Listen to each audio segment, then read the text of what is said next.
press your thumb on the screen and sign over the Lake Geneva mansion to Brandon and Chloe. Do it now. My mother slapped me in front of 300 wedding guests because I refused to hand my brother the keys to my lakefront mansion. The sound cracked through the Palmer House ballroom like breaking ice, and for one breathless second, every chandelier, every champagne glass, every polished smile froze in place. Margaret Carter stood under the golden lights with a microphone in one hand and a silver tablet in the other. Her smile was still fixed on her face, but her eyes had gone flat and black. On the glowing screen waited the biometric transfer page for the glass mansion on Lake Geneva, the one she had decided should become a wedding gift for my younger brother, Brandon, and his bride, Chloe. She expected me to press my thumb to the screen. She expected me to bow my head, swallow my dignity, and save her perfect family performance.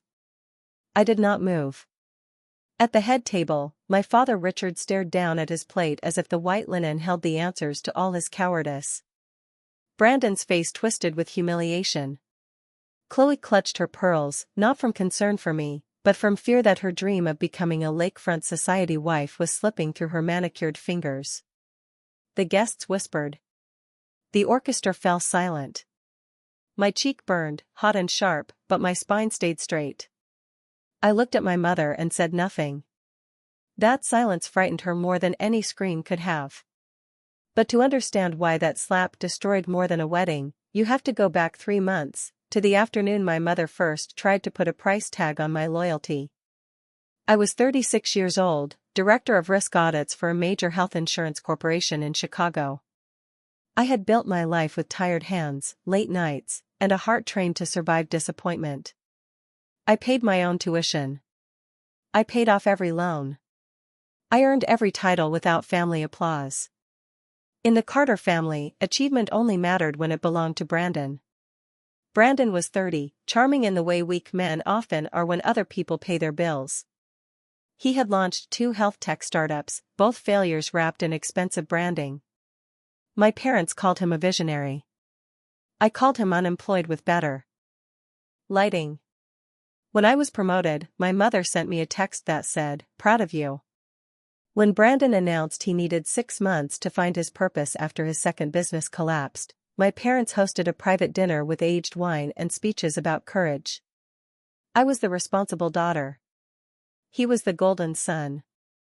Then Brandon proposed to Chloe Bennett. Chloe was beautiful, polished, and hungry. She did not look at wealth as something to earn. She looked at it as weather, something that should naturally surround her. Within a week of the engagement, my mother summoned me to lunch at a quiet French restaurant with white tablecloths and waiters who moved like ghosts. She slid a cream-colored folder across the table. "The rehearsal dinner," she said sweetly. "You'll cover it." I opened the folder and saw the amount written in elegant script. $75,000. I closed it slowly. No, my mother blinked once. Her smile stayed in place, but the warmth left her face. "Emily, don't be difficult. You are his older sister. You are successful. Family helps family. Family does not invoice family for vanity." Her fingers tightened around her water glass. Across the table, I saw the old machine turning behind her eyes. Guilt. Shame. Obligation. The tool she had used on me since childhood. "You will regret embarrassing us," she whispered. That Sunday, they gathered me at their Oak Brook house for what they called dinner and what I recognized as an ambush. Chloe sighed over imported flowers. Brandon complained about deposits. My father murmured about keeping peace.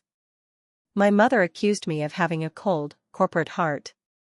I stood from the table and looked at all of them. Adults pay for their own celebrations. The room went still. Later, on the front steps, my father caught my arm. His voice was low, almost pleading. "Just write the check, Emily. It is easier."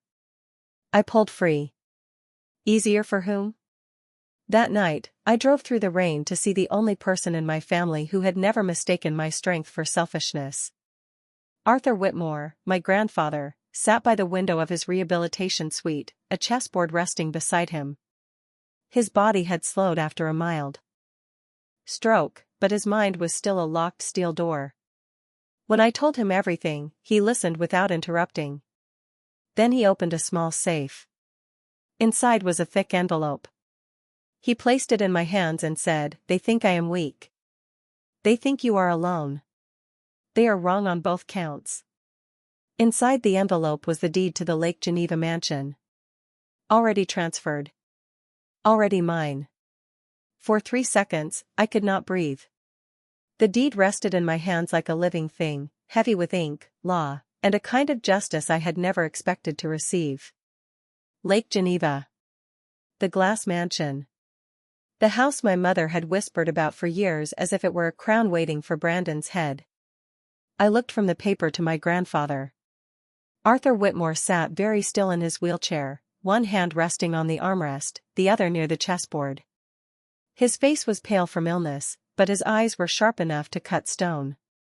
"Grandfather," I whispered, "they will come after me." His mouth tightened. "They already have." Outside the window, Chicago rain slid down the glass in silver lines. For the first time, I understood that my family had not been asking for help. They had been circling. My mother wanted my money. My father wanted silence. Brandon wanted reward without effort. Chloe wanted a mansion before she had even learned what kind of family she was marrying into. Arthur leaned forward with effort. "Listen carefully, Emily. That house is protected by a biometric system. Daily rotating codes. Thumbprint access. Private security. No one enters unless you allow it." I held the envelope tighter. "Why me?" His gaze softened, and the change nearly broke me. "Because you are the only Carter who knows the difference between building something and taking something." The words settled deep in my chest. I had spent most of my life being called difficult, cold, selfish. Yet this old man, weakened in body but unshaken in mind, saw me clearly. Not as a wallet.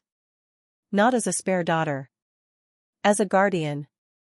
Over the next 4 weeks, I moved into the Lake Geneva mansion like a woman moving through fog. Quietly. Carefully. I kept my Chicago apartment lease active so no one would suspect anything. I hired movers after dark.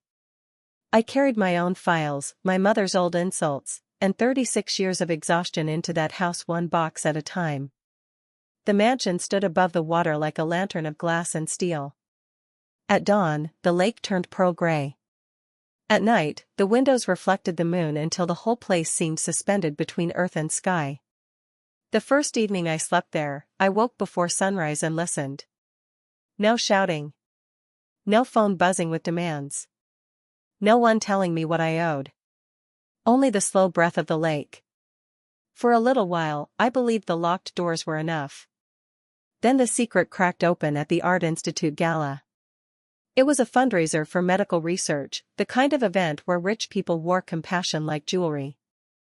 I attended for work, dressed in a navy gown, standing near a marble column with a glass of sparkling water. Across the room, my mother floated among donors in a silver dress, laughing too brightly. My father stayed near her shoulder, pale and sweating. Brandon and Chloe arrived late, glowing with borrowed importance. An old real estate broker named Martin Hale approached my mother. He had handled one of Arthur's property purchases years earlier. His voice carried just far enough. "Margaret, congratulations on keeping the Lake Geneva estate in the family. I saw the transfer to Emily. Brilliant move." My mother froze. The glass in her hand stopped halfway to her mouth.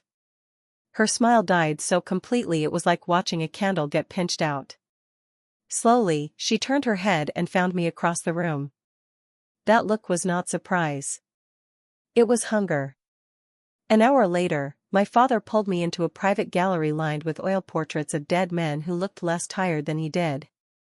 My mother was already waiting there. Brandon stood by the door. Chloe hovered behind him, eyes glittering. Richard cleared his throat. "Your grandfather is confused. That deed transfer was a mistake." "No," I said. It was recorded legally. My mother stepped closer. Her perfume was thick and sweet, like flowers left too long in a closed room. Emily, don't be vulgar.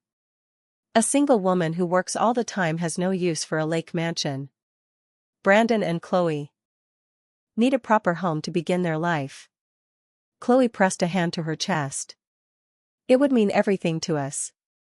I looked at Brandon. He would not meet my eyes. There it was. The truth hiding beneath lace and champagne. They did not want family unity. They wanted possession. They believed my life was empty enough to be emptied further. I am not signing anything, I said. My mother's face hardened. Then you are choosing a house over your family. I felt the old wound stir, but it no longer controlled me. No. I am choosing peace over thieves. Brandon lunged forward, red-faced. My father grabbed his arm. Chloe gasped as though I had slapped her. My mother did not move. She only smiled, thin and venomous. You will regret that sentence. That night, when I returned to Lake Geneva, the security panel flashed red. One denied access attempt. Name entered at the gate, Brandon Carter. My brother had tried to claim my home while they kept me distracted at the gala. I stood in the silent foyer, reading the report again and again. My hands were cold, but my mind was clear. They were no longer circling. They had begun the siege. By morning, the lake looked different. The same gray water stretched beyond the glass walls, calm and wide beneath a low winter sky, but I no longer saw peace in it. I saw distance. Defense. A clean line between what was mine and what my family believed they could take. I stood barefoot on the heated stone floor, reading the security report for the 5th time. Brandon Carter. Denied entry. Biometric mismatch. False ownership claim. My brother had not come to visit. He had come to invade. I called the head of security before my coffee went cold. My voice did not shake when I gave the order. Brandon, Margaret, and Richard Carter were to be permanently flagged. If any of them approached the gate, the garage, or the private dock, they would be removed immediately. No warnings. No family exceptions. The security director paused, then said, "Understood, Miss Carter." Miss Carter. Not daughter. Not sister. Not problem. Owner. That word steadied me. For 2 weeks, my phone remained strangely quiet. No screaming calls from my mother. No guilt emails from my father. No theatrical messages from Brandon about betrayal. The silence should have comforted me, but in my work, quiet data was never harmless. Quiet meant something was moving below the surface.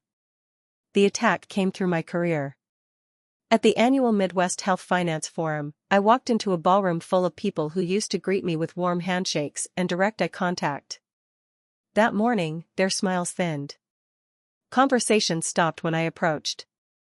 A woman from a partner firm looked at me, then quickly turned away as if my presence had become contagious. I knew that kind of silence. It was judgment dressed as politeness. Near the coffee station, Daniel Pierce, a retired hospital board chairman who had known my grandfather for decades, touched my elbow gently. His expression was troubled, almost apologetic. "Emily," he said quietly, "you need to know what your mother is saying." My stomach tightened. He glanced around before continuing. "Margaret hosted a charity luncheon last week. She cried in front of half the donor circle. She told them Arthur was declining rapidly. She said you pressured him into signing over the Lake Geneva property while he was medicated and confused." For a moment, the noise of the ballroom faded. The clink of cups, the hum of voices, the soft music from hidden speakers, all of it sank beneath the rush of blood in my ears. My mother had chosen her weapon well. She was not calling me greedy. That would sound petty. She was calling me dangerous.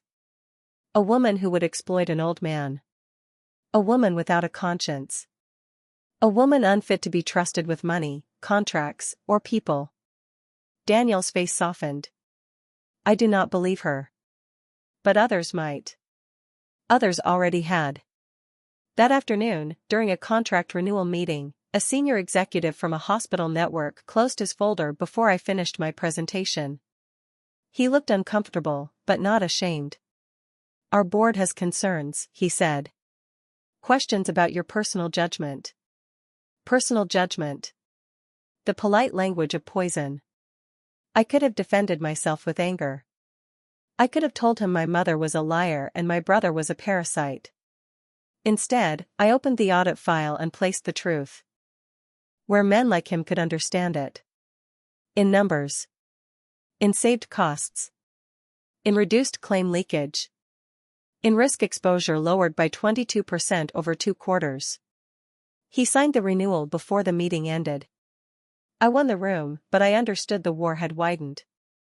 The next morning, I drove to Arthur's rehabilitation center. Rain dragged silver threads across the windshield. When I reached his suite, the door was locked. Arthur never locked his door during the day. A nurse looked at me with nervous eyes. "Your father was here earlier." With attorneys. The floor seemed to tilt beneath my feet.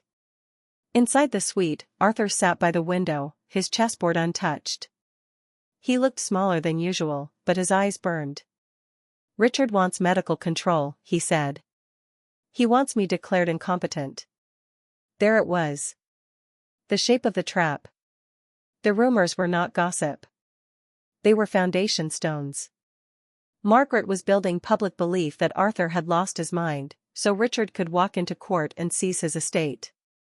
I knelt beside my grandfather's chair. "Do you trust me?" He gave one sharp nod. "Then we leave today." Within hours, I arranged private medical transport to a secured recovery facility in Vermont. By sunset, Arthur was beyond their reach. 3 days later, Brandon burst into my office during a video call, wild-eyed and shaking. "If Dad cannot get grandfather to sign those trust papers," he shouted, "the bank pulls the collateral. The wedding collapses. Everything collapses." Then he froze, realizing what he had said. But it was too late. He had handed me the missing piece. That night, I audited my own family. Shell vendors. False equipment invoices. Phantom consulting fees. Month after month, dollar after stolen dollar, all leading back to Richard Carter. My father had siphoned more than $4 million from Whitmore Care Group. The mansion was not a wedding gift. It was a lifeboat for criminals. The truth did not make me feel powerful. It made me feel cold. I sat alone in my Lake Geneva kitchen long after midnight, the glow from my laptop painting the marble counter in pale blue light. Outside, the lake was black and still, as if the whole world were holding its breath. On my screen, the numbers lined up with brutal clarity. False vendors. Fake medical equipment repairs. Consulting contracts paid to companies with empty mailboxes and no employees. My father had stolen from the very care group my grandfather built to protect the elderly. And my mother had helped him hide it beneath flowers, diamonds, and wedding invitations. I called Arthur at the Vermont recovery facility before dawn. His voice was rough with sleep, but his mind sharpened the second I said Richard's name. I read the amounts. I read the company names. I explained Brandon's accidental confession about collateral. When I finished, there was only silence. Then Arthur spoke, low and steady. "Do not confront them yet. Grandfather, they are trying to frame me." "I know," he said. "That is why we let them believe they are still winning." His calm frightened me more than anger would have. Arthur Whitmore had built an empire by understanding desperate people. He knew when a man was lying. He knew when a family had rotted from the root. And now, he knew his own son had become a criminal. "The rehearsal dinner is tonight," he said. "Go. Listen. Let them reveal the deadline." I looked out at the dark water. "And if they push harder?" "Then you stand still." A weak person panics. A strong person records the pattern. That evening, I arrived at the private club overlooking the Chicago River wearing a simple black dress and no jewelry except my grandmother's pearl earrings.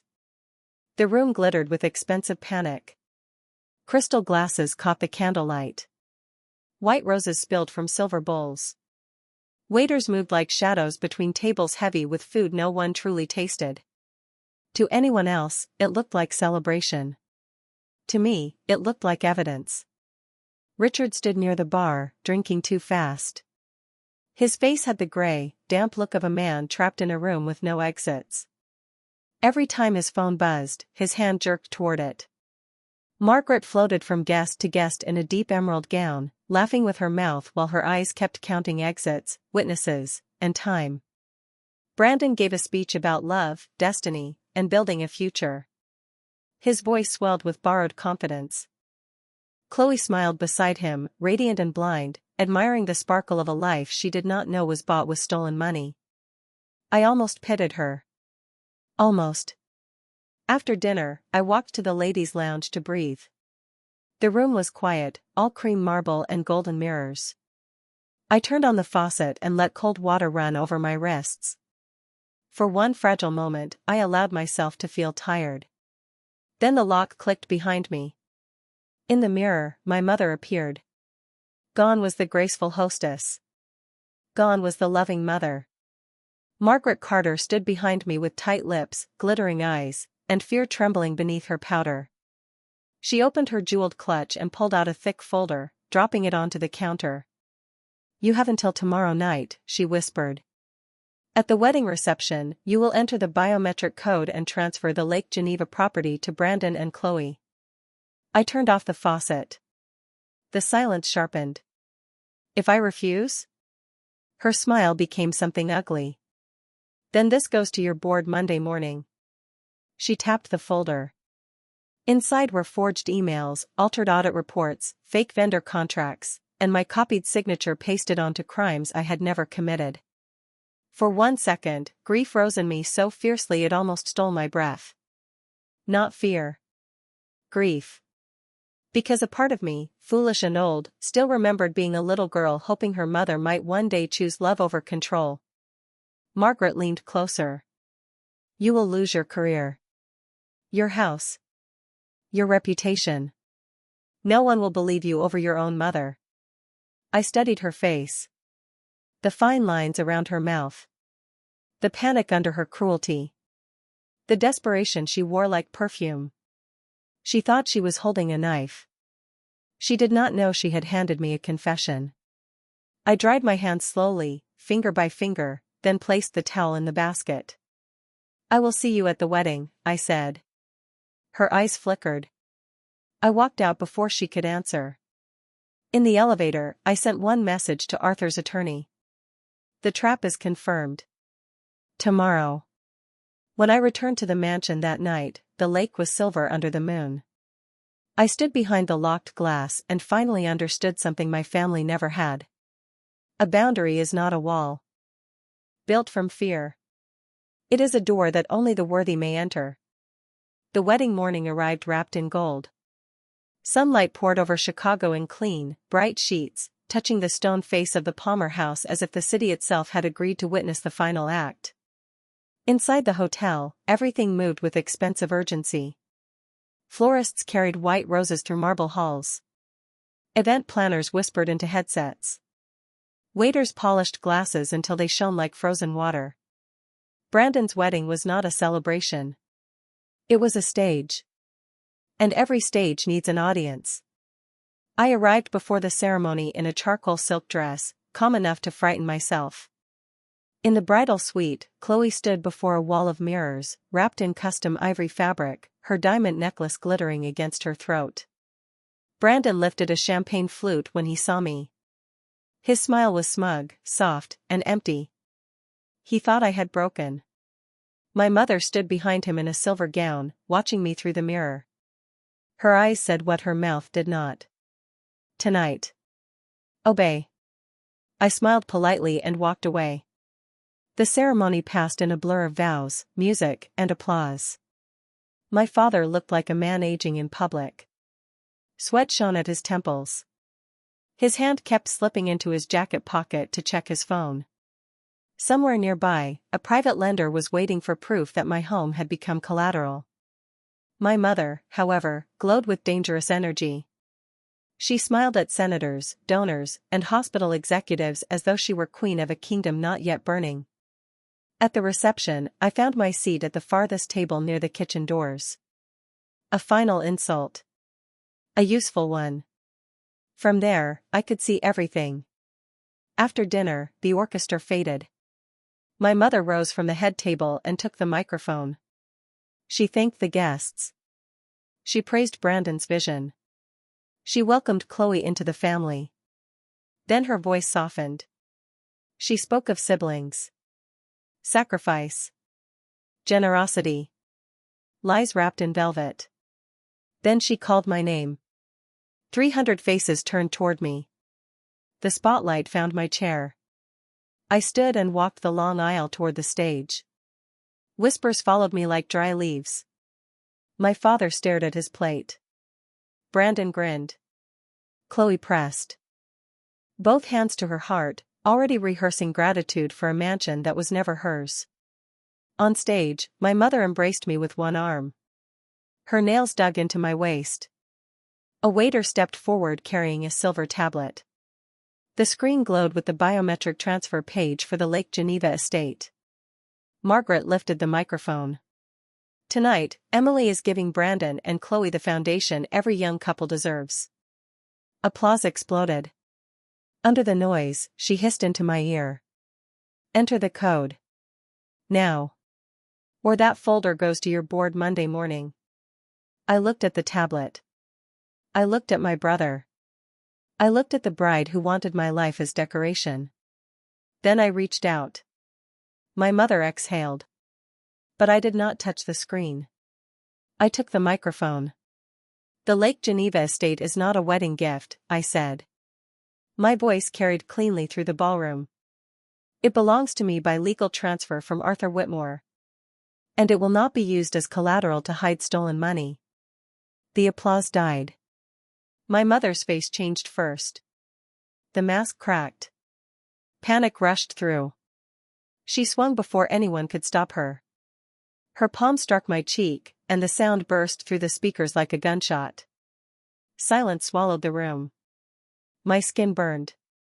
My eyes watered. But I did not fall. I looked at her for one long second, then walked off the stage and out to the terrace. Cold evening air touched my face like mercy. I took out my phone and made the call. They did it, I said. Come in. Less than 10 minutes later, the ballroom doors opened. Arthur Whitmore rolled in wearing a black suit, his silver hair combed back, his posture rigid in his chair. Beside him walked his attorney and a federal investigator. My mother screamed. My father collapsed into his chair. Brandon's mouth opened, but no words came. Arthur took the microphone. He told the room he was of sound mind. He produced medical evaluations. He confirmed the estate transfer was legal. Then he exposed Richard's theft. Fake vendors. False invoices. More than $4 million stolen from Whitmore Care Group. Money used for Brandon's failed companies, Chloe's diamonds, and the wedding meal still sitting on the plates.